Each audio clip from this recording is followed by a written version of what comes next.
Hi friends, welcome back to our channel. അപ്പോൾ എൻ്റെ പുതിയൊരു വീഡിയോയിലേക്ക് എല്ലാവർക്കും സ്വാഗതം. ഇന്ന് നമുക്കൊരു സിമ്പിൾ ബ്രേക്ക്ഫാസ്റ്റ് റെസിപ്പി ആയാലോ. ഇതാണെങ്കിൽ നമുക്ക് കറി പോലെ ആവശ്യമില്ല കേട്ടോ, നൈറ്റ് ഡിന്നറിനും കൂടെ കഴിക്കാൻ പറ്റുന്ന ഒരു അടിപൊളി ഐറ്റമാണ്. അപ്പോൾ നമുക്കതെങ്ങനെ ചെയ്തെടുക്കാൻ നോക്കാം. അതിനായിട്ട് ഞാനിവിടെ ഇതുപോലെ ഒരു പാത്രത്തിലേക്ക് 1.5 കപ്പ് അളവിൽ മൈദപ്പൊടി എടുക്കുന്നുണ്ട്. മൈദപ്പൊടിക്ക് പകരമായിട്ട് നിങ്ങൾക്ക് ഗോതമ്പ് പൊടി എടുക്കുക, അല്ലെങ്കിൽ ഗോതമ്പ് പൊടി മൈദപ്പൊടി മിക്സ് ആക്കിയിട്ട് കൊടുക്കാവുന്നതാണ് കേട്ടോ. ഇനി ഇതിലേക്ക് പാകത്തിനുള്ള ഉപ്പിട്ട് കൊടുക്കുക.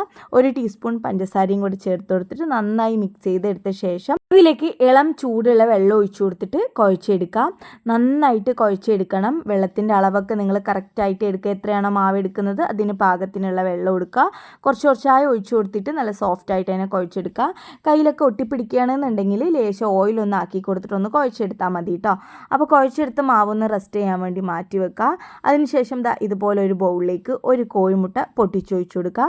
അതിലേക്ക് ലേശം കുരുമുളക് പൊടി ഇട്ട് കൊടുക്കുക, ഒരു നുള്ളു ഉപ്പിട്ട് കൊടുക്കുക. പിന്നെ ഇതിലേക്ക് ലേശം ബട്ടർ ആക്കി കൊടുക്കുക. ബട്ടറിന് പകരം നിങ്ങൾക്ക് ഗീ ആണെങ്കിൽ ഗീ ചേർത്ത് കൊടുക്കാവുന്നതാണ്, അല്ലെങ്കിൽ 1 ടീസ്പൂൺ ഓയിൽ വേണമെങ്കിൽ ഓയിൽ ആഡ് ചെയ്ത് കൊടുത്താൽ മതി കേട്ടോ. ബട്ടർ ഒന്ന് മെൽറ്റ് ചെയ്തിട്ട് വേണം കേട്ടോ ചേർത്ത് കൊടുക്കാനായിട്ട്. ഞാൻ ഈ ഒരു കട്ടയായിട്ടുള്ള ബട്ടർ അങ്ങനെ ഇട്ട് കൊടുത്തത് കൊണ്ട് എനിക്കതൊന്ന് മിക്സ് ചെയ്തെടുക്കാൻ വേണ്ടി കുറച്ചൊന്ന് പാടുപെട്ടും.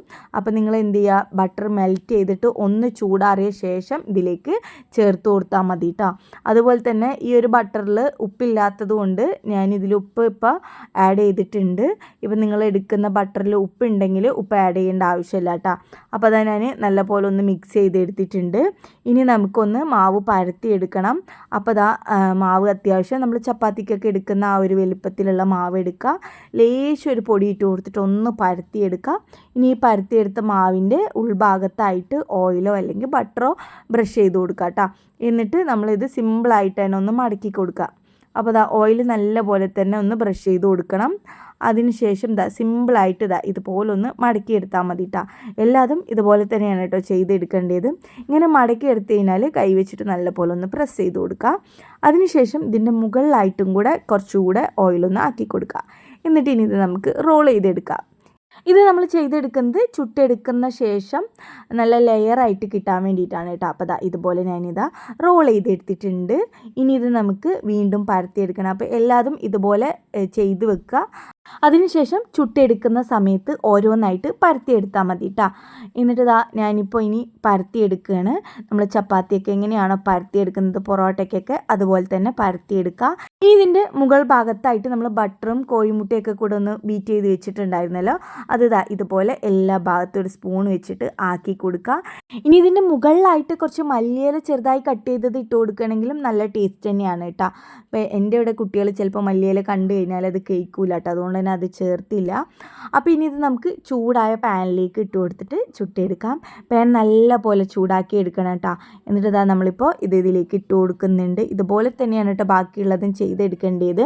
അപ്പോൾ ഇതിൻ്റെ അപ്പുറത്തെ സൈഡും കൂടെ ഇനി നമുക്ക് കോഴിമുട്ട ആക്കി കൊടുക്കാണ്ട്, മുകളിൽ ഞാൻ ലേശം ബട്ടറും കൂടെ ഒന്ന് ആക്കി കൊടുക്കുന്നുണ്ട്. ഇനിയിപ്പോൾ ഇത് നമുക്ക് തിരിച്ചിട്ട് കൊടുക്കാം. അങ്ങനെ തിരിച്ചും മറിച്ചിട്ട് കൊടുക്കുക. ഇതിൻ്റെ ഇപ്പുറത്തെ സൈഡും കൂടെ നമുക്കിനി കോഴിമുട്ട ആക്കി കൊടുക്കാനുണ്ട് കേട്ടോ. അപ്പോൾ നമ്മളിത് ചുട്ടെടുക്കുന്ന സമയത്ത് തന്നെ ഇങ്ങനെ ആക്കി കൊടുക്കുക, ഓരോ സൈഡ് വെന്ത് വരുമ്പോൾ. അപ്പോൾ നമ്മൾ നേരത്തെ ഇത് ബ്രഷ് ചെയ്ത് കൊടുത്ത ശേഷമാണ് പാനിലിട്ട് കൊടുത്ത്. ഇനിയിപ്പോൾ നിങ്ങൾക്ക് ഇതൊന്ന് ചുട്ടെടുത്തിട്ട് ഒന്നിങ്ങനെ തിരിച്ചും മറിച്ചൊക്കെ ഇട്ട് ഒന്ന് ചുട്ടെടുത്ത ശേഷം വേണമെങ്കിലും ഇതിന് മുകളിലായിട്ട് ആക്കി കൊടുക്കാവുന്നതാണ് കേട്ടോ. അപ്പോൾ ഞാനിപ്പോൾ ഇതിൻ്റെ മുകളിലായിട്ട് കോഴിമുട്ട ആക്കി കൊടുത്തിട്ട് തിരിച്ചും മറിച്ചിട്ട് കൊടുത്തിട്ടുണ്ട്. ഫ്ലെയിം കൂട്ടി വെക്കാതെ ഒന്ന് മീഡിയം ഫ്ലെയിമിൽ ഇട്ട് കൊടുക്കുക. 2 സൈഡും നല്ല പോലെ തന്നെ കോഴിമുട്ടയൊക്കെ ആക്കി കൊടുക്കുക.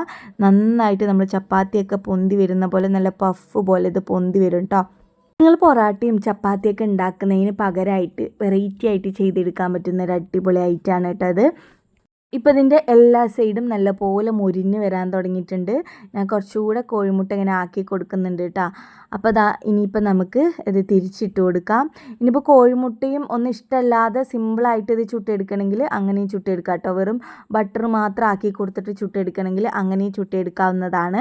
ഇപ്പോൾ ഇത് നല്ല പോലെ തന്നെ പൊന്തി വന്നിട്ടുണ്ട്. ഇനി ഇത് നമുക്ക് എടുത്തു മാറ്റാം. ബാക്കിയുള്ളതും ഇതുപോലെ തന്നെ ചുട്ടെടുക്കാം. ഇത്രയേ ഉള്ളൂ കേട്ടോ. നമ്മുടെ ഈ ഒരു പലഹാരം ഇവിടെ റെഡി ആയിട്ടുണ്ട്.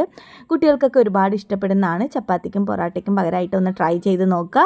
കൂടി ഒരു വീഡിയോ നിങ്ങൾക്ക് ഇഷ്ടപ്പെട്ടെങ്കിൽ ലൈക്ക് ചെയ്യുക, ഷെയർ ചെയ്യുക, കമൻറ്റ് ചെയ്യുക. ചാനൽ ഇഷ്ടപ്പെടുകയാണെന്നുണ്ടെങ്കിൽ ചാനൽ ഒന്ന് സബ്സ്ക്രൈബ് ചെയ്ത് സപ്പോർട്ട് ചെയ്യുക. പുതിയ വീഡിയോസായി വീണ്ടും കാണാം. Thanks for watching my video.